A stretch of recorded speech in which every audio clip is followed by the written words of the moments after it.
हाँ जी, नमस्कार आप सभी का स्वागत है अपने इस YouTube चैनल एड्यूरोही ऑफिशियल पर। मैं आपका अपना विजय भारत आप सभी का स्वागत करता हूं। आज का इतिहास सीरीज के अंतर्गत चलने वाली कक्षाएं आप सभी को डेली सुबह 7:30 बजे प्रोवाइड करवा दी जाती हैं अपने इस YouTube चैनल एड्यूरोही ऑफिशियल पर। आज 15 जुलाई के दिन आप सभी का स्वागत है इस कक्षा में। Today in history with MCQs. आज का दिन ऐतिहासिक दृष्टिकोण से किस मायने में महत्वपूर्ण है, उसी से संबंधित हम बातें कवर करने वाले हैं और आपसे मल्टीपल चॉइस क्वेश्चन भी पूछने वाले हैं। ये आपकी कक्षा हफ्ते के 7 दिन होती है, एवरी डे होती है। अगर आपको ये कक्षा पसंद आ जाए तो कक्षा को लाइक कर दीजिएगा, अपने दोस्तों के साथ इसे शेयर भी कर दीजिएगा। अगर आपने अभी तक इस YouTube चैनल को सब्सक्राइब नहीं किया है तो आप इसे सब्सक्राइब कर लीजिए, बेल आइकन बटन को भी प्रेस कर लीजिए ताकि समय से पहले आपको इस कक्षा की नोटिफिकेशन मिलती रहे। तो चलिए शुरुआत करते हैं हम। पहले मैं आपको कुछ बातें बता देना चाहता हूं आज के दिन की, कि आज के दिन कौन कौन सी घटनाएं घटित हुई। 15 जुलाई 2011 की बात है। इसरो ने क्या किया था, PSLV C-17 के जरिए GSAT-12A का श्रीहरिकोटा से सफल प्रक्षेपण किया था। इसरो की बात की जाए तो इस इसरो को हिंदी में हम क्या कहते हैं, तो इसे हम कहते हैं भारतीय अंतरिक्ष अनुसंधान संस्थान। अनुसंधान संस्थान। अगर इसी का इंग्लिश में नाम लिया जाए तो क्या होगा, इंडियन स्पेस रिसर्च ऑर्गेनाइजेशन। ठीक है, तो इन्होंने PSLV C-17 के जरिए GSAT-12A का श्रीहरिकोटा से सफल प्रक्षेपण किया था। आज ही के दिन की वो बात है। क्लियर हुआ आपको ये पॉइंट? तो चलो अब हम चलते हैं आज के दिन जिनका जन्मदिन है, जिन्होंने किसी न किसी माध्यम से या किसी न किसी क्षेत्र में अपने भारत के विकास में थोड़ी बहुत महत्वपूर्ण भूमिका निभाई है और उनसे संबंधित मल्टीपल चॉइस क्वेश्चन पूछे जाते रहे हैं या पूछे जा सकते हैं। तो वो बातें हम कवर करेंगे।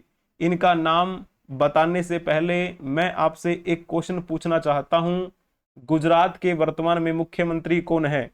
तो जल्दी से बताने का प्रयास करेंगे, गुजरात के वर्तमान में मुख्यमंत्री कौन है। अगर आपने इसमें टिक किया होगा ऑप्शन ए भूपेंद्र पटेल, तो आपने बहुत अच्छा जवाब दिया है। तो ये कौन है? ये भूपेंद्र पटेल हैं। ठीक है ना, भूपेंद्र पटेल जो कि गुजरात के वर्तमान में CM के रूप में कार्यरत हैं। इनका आज जन्मदिन है, इनको बहुत बहुत बधाई हो। और इनका जन्म 15 जुलाई 1962 को हुआ था। ठीक है, और वैसे अगर हम बात करें इनका पूरा नाम क्या लिखा जाता है, भूपेंद्र रजनीकांत पटेल। ये कौन सी पार्टी से बिलोंग करते हैं, तो ये भारतीय जनता पार्टी की तरफ से गुजरात के मुख्यमंत्री हैं वर्तमान में। और कब ये मुख्यमंत्री बने थे तो आपको पता होना चाहिए, 13 सितंबर 2021 की बात है जब इन्होंने CM के रूप में शपथ ली थी। 13 सितंबर 2021 से लेकर अभी तक क्या है, ये CM के रूप में कार्यरत हैं। आप ये कह सकते हैं 2021 से वर्तमान तक। तो ऐसे इनके बारे में अगर और बातें कहें, वैसे तो ये बड़े सिंपल स्वभाव के माने जाते हैं, लेकिन गुजरात की राजनीति में इनको किसके रूप में देखा जाता है, अजात शत्रु के नाम से इनको जाना जाता है। अजात शत्रु के बारे में तो आपको पता ही होगा।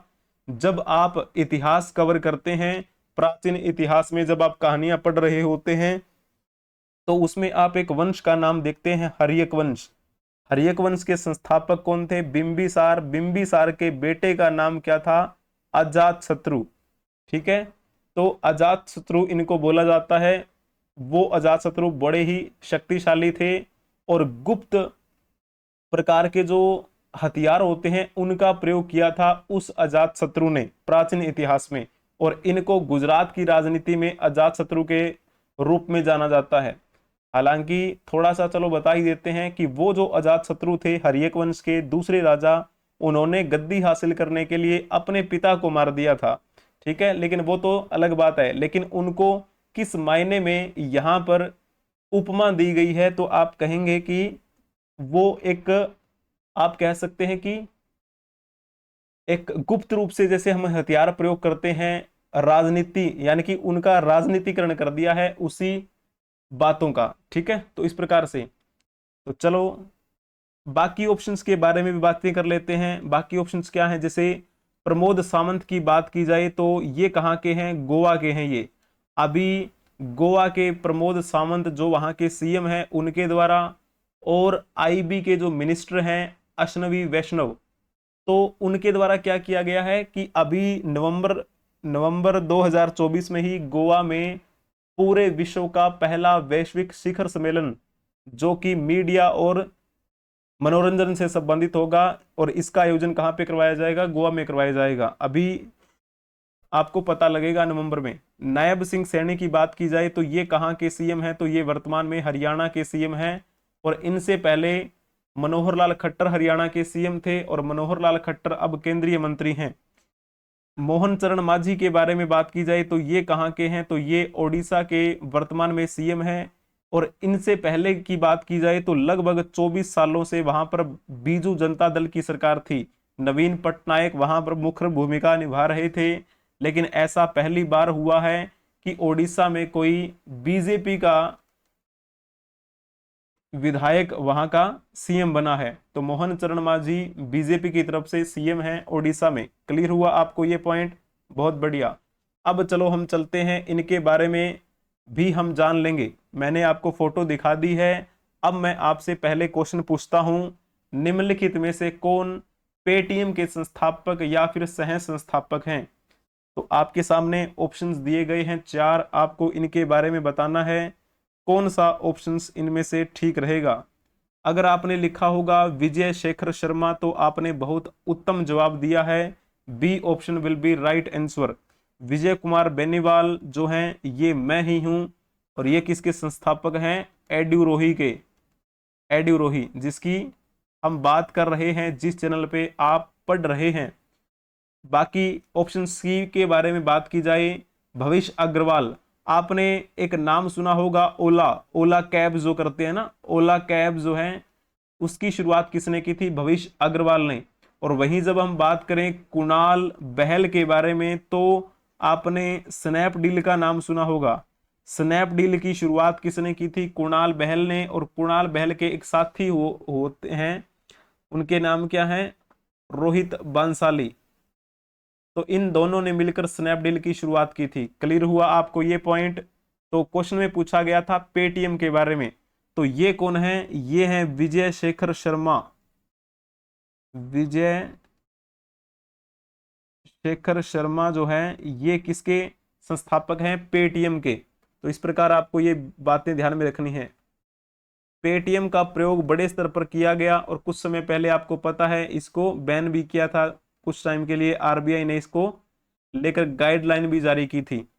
तो जब हम बात करें इनके बारे में, तो इन्होंने पेटीएम की शुरुआत कब की थी, ये बात है 2010 के आसपास की, 2010 अगस्त की बात है जब इन्होंने इस पेटीएम की शुरुआत की थी, अगस्त 2010। और कहाँ पे की थी, नोएडा में। और ये नोएडा वैसे अगर देखा जाए तो एनसीआर का एरिया है, और कहाँ पड़ता है, उत्तर प्रदेश में। ठीक है, तो इस प्रकार आपको ये बिंदु ध्यान में रखने हैं इनसे संबंधित। और आज ही के दिन इनका जन्म हुआ था, कहां पर, 15 जुलाई 1978 में इनका जन्म हुआ अलीगढ़ में।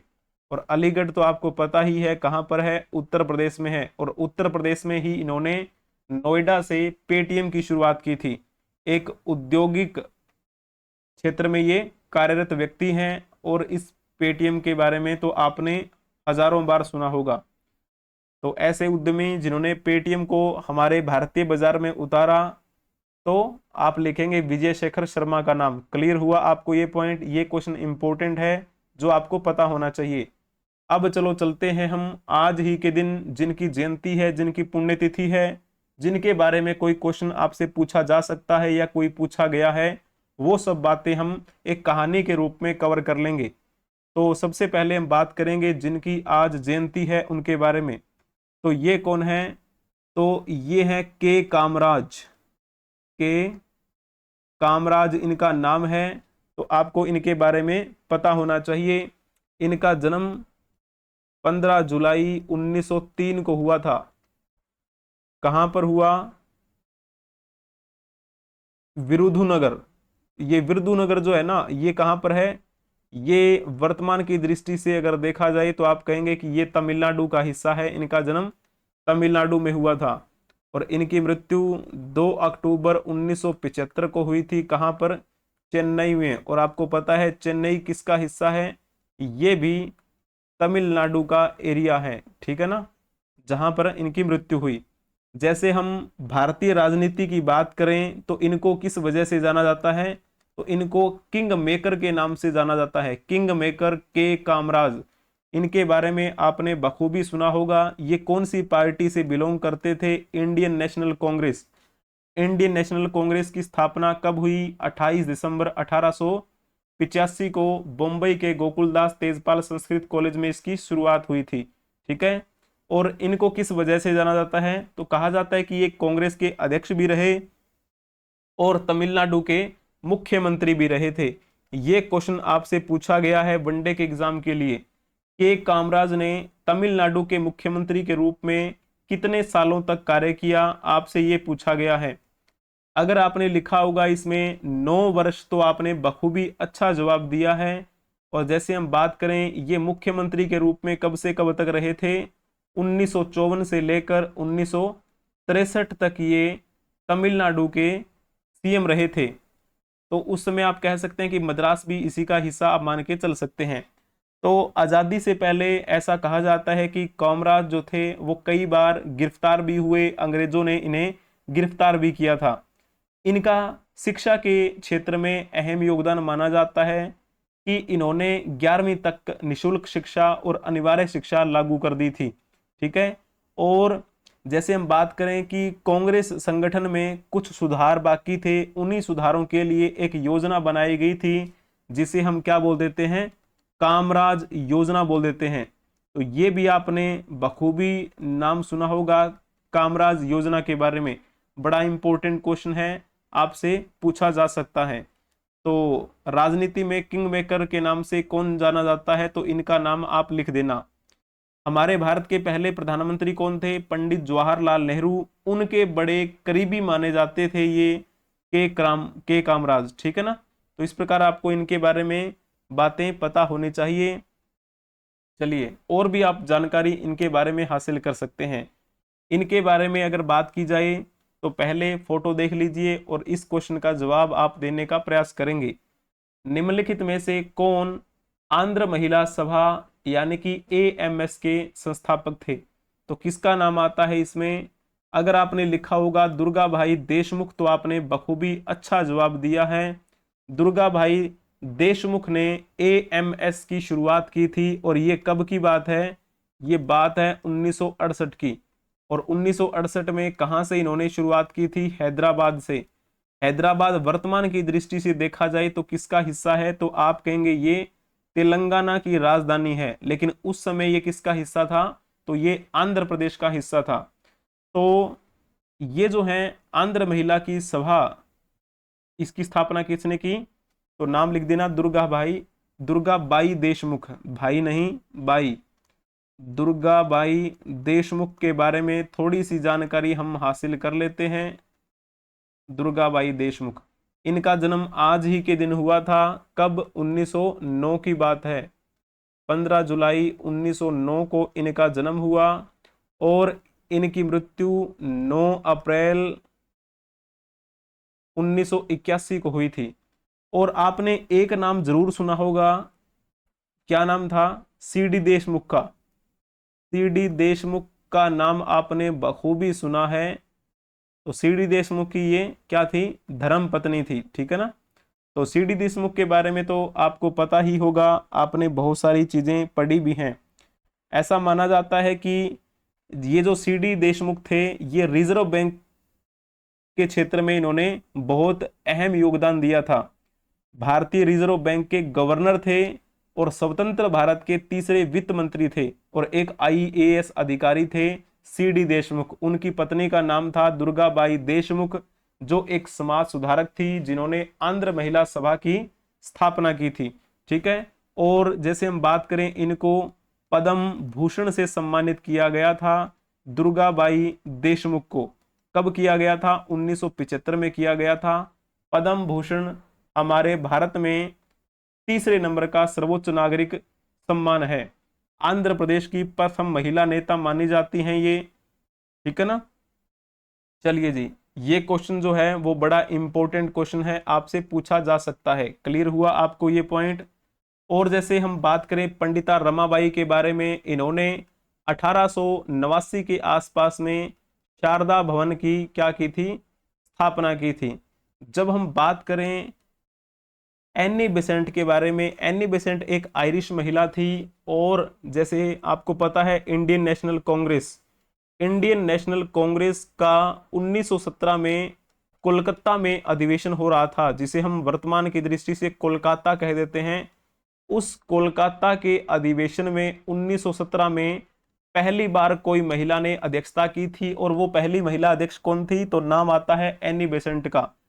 लेकिन जब ये पूछा जाए कि पहली भारतीय महिला अध्यक्ष कौन थी, तो नाम आता है सरोजिनी नायडू का।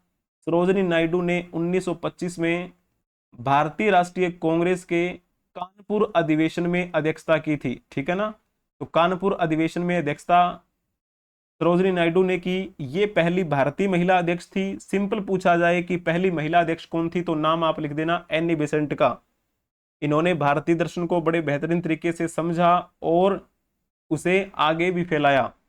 तो चलो अब हम बात कर लेते हैं इनके बारे में। ये कौन है? तो ये हैं मोहम्मद उस्मान। इनकी भी आज जयंती है। और जैसे हम बात करें, इनको किस वजह से जाना जाता है? इनको नौशेरा का शेर भी कहा जाता है। नौशेरा का शेर नाम से कौन प्रसिद्ध थे? मोहम्मद उस्मान। इनका जन्म कब हुआ था? 15 जुलाई 1912 को हुआ।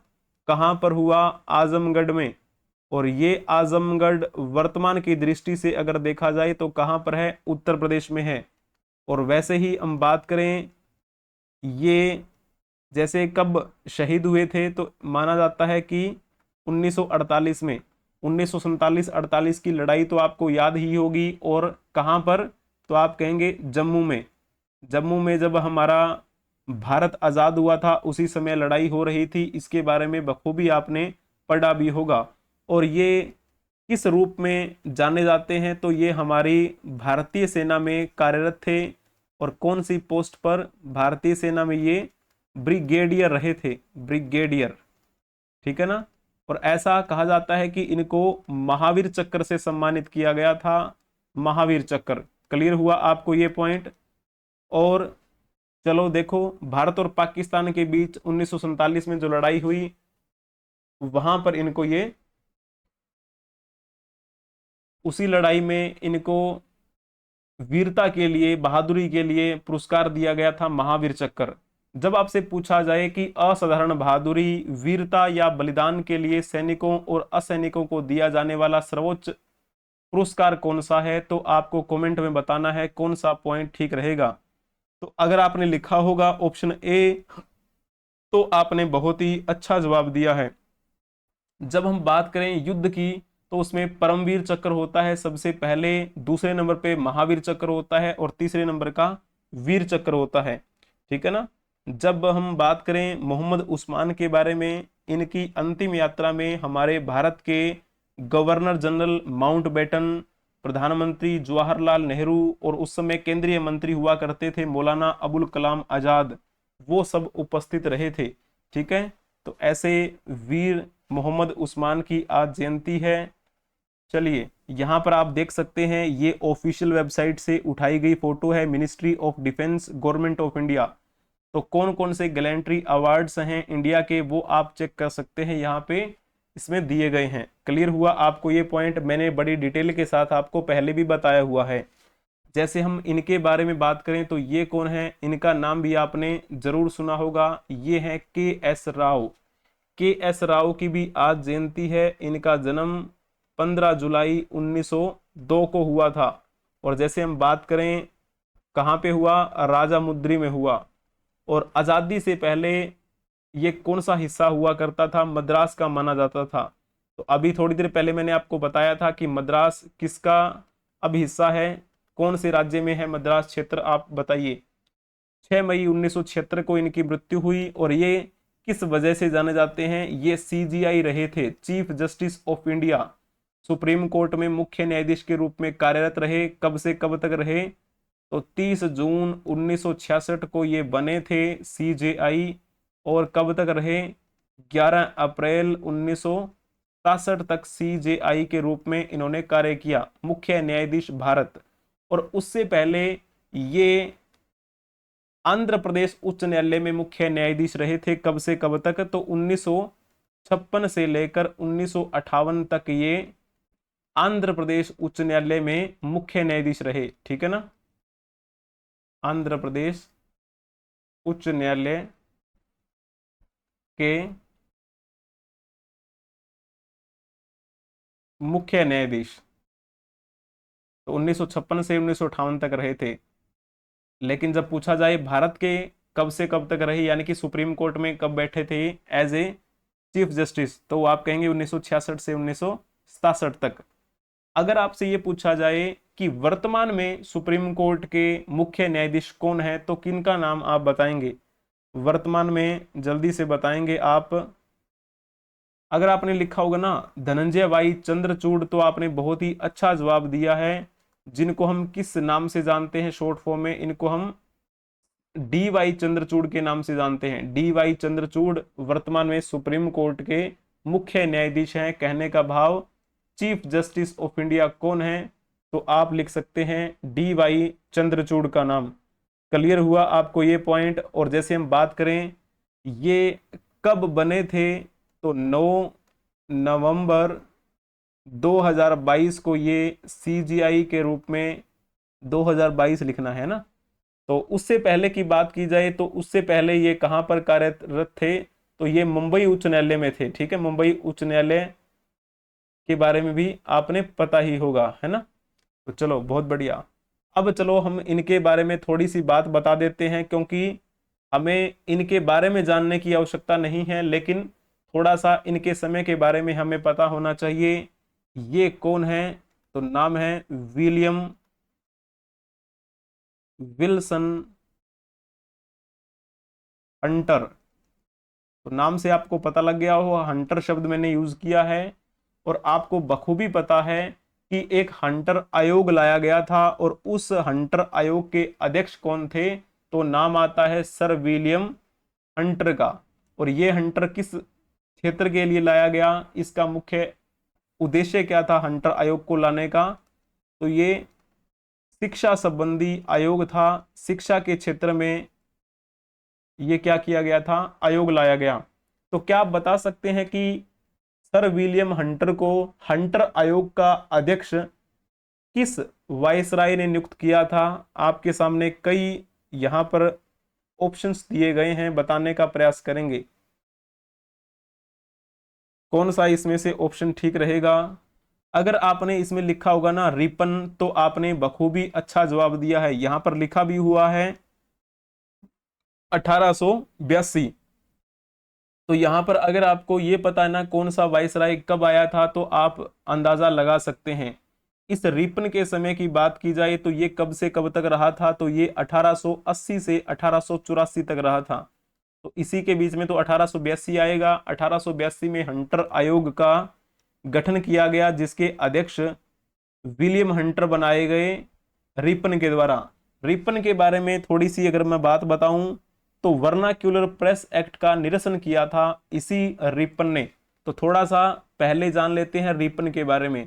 रिपन कब से कब तक रहा? 1876 से लेकर 1880 तक रहा। इस लीटन ने क्या किया था? 1876 में ये आया, उसके 2 साल बाद इसने वर्नाक्यूलर प्रेस एक्ट को लागू कर दिया, जिसके तहत भारत में भारतीय भाषाओं में छपने वाले पत्र पत्रिकाओं पर प्रतिबंध लगा दिया था। और फिर जब लीटन की यहां से विदाई हो गई और रिपन की जब एंट्री हुई, उसने अपने कार्यकाल के 2 साल बाद उस वर्नाक्यूलर प्रेस एक्ट को निरस्त कर दिया था। तो ऐसा रिपन के बारे में आपको पता ही होगा। इस रिपन के बारे में कुछ और बातें आप कह सकते हैं, जैसे पहला कारखाना अधिनियम 1881 में जब लाया गया तब भी रिपन का ही कार्यकाल चल रहा था। स्थानीय स्वशासन पर सरकार का संकल्प 1882 की बात है, वो भी इसी रिपन के कार्यकाल की घटना है। इलबर्ट बिल विवाद से संबंधित कौन सा वायसराय है, तो भी रिपन का नाम आता है। और शिक्षा पर हंटर आयोग, तो भी इसी रिपन का नाम आप लिख सकते हैं। डफरिन के बारे में तो आपको पता ही होगा, ये 1884 से 1888 तक रहा। इस डफरिन के कार्यकाल में एक महत्वपूर्ण घटना आपको पता ही है 1885 की। 1885 में 28 दिसंबर 1885 को मुंबई के गोकुलदास तेजपाल संस्कृत कॉलेज में भारतीय राष्ट्रीय कांग्रेस की स्थापना की गई थी। ठीक है, लैंसडाउन की बात की जाए तो ये लैंसडाउन कब आया था, तो ये डफरिन के बाद में आया, 1888 से लेकर 1894 तक रहा। इस लैंसडाउन के समय में कारखाना अधिनियम 1891 लाया गया। डुरंड आयोग की स्थापना 1893 में इसी लैंसडाउन के समय में हुई थी। भारतीय परिषद अधिनियम 1892, ये भी लैंसडाउन के कार्यकाल की ही घटना है। तो जैसे हम बात करें आज ही के दिन इस विलियम विल्सन हंटर का क्या हुआ था, जन्म हुआ था, जिसके बारे में मैंने थोड़ी सी आपको ये कहानी बताई है। ठीक है ना, ये पॉइंट आपको पता होना चाहिए। तो थोड़ा सा मैं इस हंटर आयोग के बारे में बता देता हूं, बाकी तो मैंने ऑप्शंस को आपको समझाने का प्रयास किया है। इस हंटर आयोग का मुख्य उद्देश्य क्या था, शिक्षा से संबंधित था। और ये कौन सी तारीख को लाया गया था, 3 अप्रैल 1882 को इसका गठन किया गया, गठन। ठीक है, और उस समय वाइसराय कौन थे, रिपन। और रिपन ने ही क्या किया था, इनको अध्यक्ष बनाया था। सर विलियम हंटर वाइसराय की जो कार्यकारी परिषद हुआ करती थी उसके भी सदस्य रहे और भारतीय सिविल सेवा के ये अधिकारी भी रहे थे। इस आयोग की बात करें तो इसका मुख्य उद्देश्य था कि भारत में शिक्षा के विभिन्न पहलुओं पर विचार करना, प्राथमिक शिक्षा पर विशेष ध्यान देना चाहिए, इस बात पर ध्यान देना। ठीक है, 1854 के वुड के डिस्पैच के बारे में जो भी पूछताछ करनी थी वो भी क्या है, इससे संबंधित था। उसके क्या क्या परिणाम हो सकते हैं, क्या क्या हम उसे बेहतरीन बना सकते हैं, तो उनके तरीकों के बारे में सुझाव से संबंधित ये आयोग था। ठीक है, हंटर आयोग, जिसकी अध्यक्षता विलियम हंटर ने की थी। और एज ए प्रेसिडेंट किसने नियुक्त किया था, तो नाम आता है रिपन का। क्लियर हुआ आपको ये पॉइंट, बहुत बढ़िया। अब चलो चलते हैं हम आज ही के दिन जिनकी पुण्यतिथि है उनके बारे में जानने के लिए। तो पहले आप ये चेहरा देख लीजिए और फिर आप एक क्वेश्चन बताइए। गणित की दुनिया का प्रतिष्ठित सम्मान फील्ड्स मेडल पाने वाली पहली महिला गणितज्ञ कौन थी। अगर आपने इसमें लिखा होगा मरियम मिर्जा खानी, तो आपने बहुत ही अच्छा जवाब दिया है। ये कौन है, तो यही तो है मरियम मिर्जा खानी। क्लियर हुआ आपको ये पॉइंट। और जैसे हम बात करें इनका जन्म कब हुआ था, इनका जन्म हुआ था 3 मई को।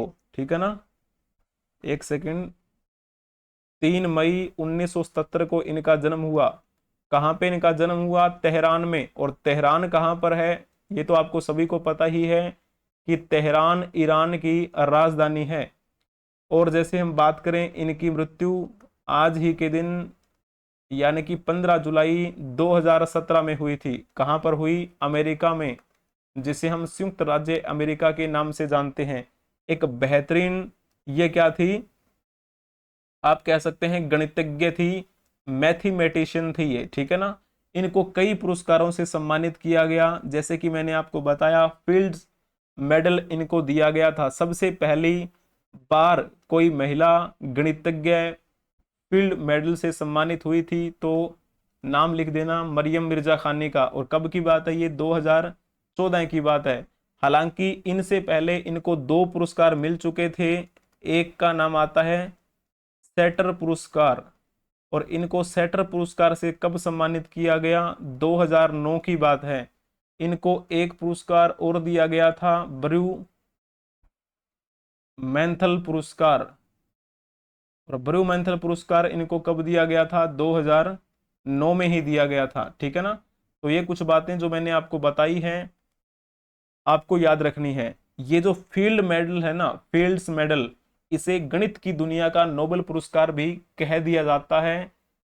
अगर आपको ये कक्षा पसंद आई है तो कक्षा को लाइक कर दीजिए, अपने दोस्तों के साथ इसे शेयर भी कर दीजिए। अगर आपने अभी तक इस YouTube चैनल को सब्सक्राइब नहीं किया है तो आप इस YouTube चैनल को सब्सक्राइब कर लीजिए, बेल आइकन बटन को भी प्रेस कर लीजिए ताकि समय से पहले आपको इस कक्षा की नोटिफिकेशन मिलती रहे।